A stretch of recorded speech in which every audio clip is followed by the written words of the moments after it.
তো যেরকম কথা ছিল যে আমি বিশ্ব পরিবেশ দিবসের আরেকটা ভিডিও নিয়ে আপনাদের কাছে আসব এবং সেই ভিডিওটায় আমি দেখাবো যে আমি কি গাছ কিনেছি। তো প্রথমে বেরিয়ে পড়লাম, তারপরে চলে এলাম নার্সারিতে আসার রাস্তাটা ভীষণ সুন্দর।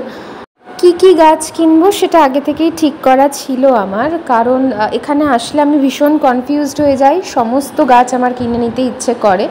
আপনারা খালি দেখুন যে এখানকার পরিবেশটা কতটা সুন্দর, মানে চোখ জুড়িয়ে যায়, এত সুন্দর। তো এই সব দেখতে দেখতেই আমি আমার গাছ মোটামুটি বলে দিয়েছিলাম কি লাগবে, ওরা খুঁজে খুঁজে সব এনে দিল।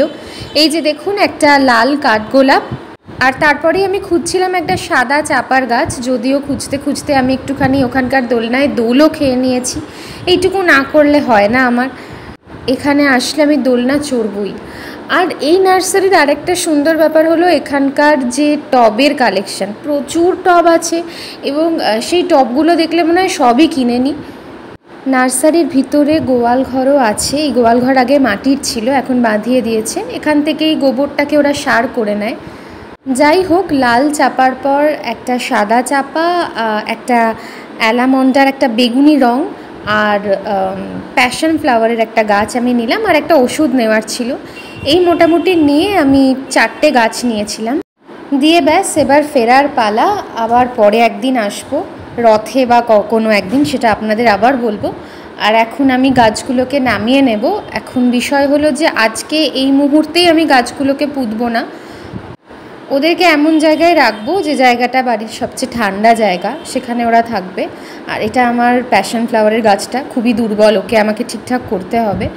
আর এটা চাপা, কুড়ি আছে একটা, সেই কুড়িতেই এত সুন্দর গন্ধ যে উঠোনটা ভরে যাচ্ছিল। কিন্তু অ্যালামন্ডাটা একটু দুর্বল, একটু রোগা, আসলে অ্যালামন্ডা একটু এরকম ধরনেরই হয়, তো ওটাকেও একটু অন্যভাবে যত্ন করতে হবে। আর লাল কাঠগোলাপটা তো আপনাদের আগেই দেখিয়েছি। তো ওদেরকে আমি নারকেল গাছতলায় রাখলাম একটা ঠান্ডা জায়গায়। তো এই ছিল বিশ্ব পরিবেশ দিবসের আমার পছন্দের 4টে গাছ। যদি আপনাদের এই ভিডিওটা ভালো লেগে থাকে তাহলে প্লিজ আমার চ্যানেলটাকে সাবস্ক্রাইব করে দেবেন। Thank you so much.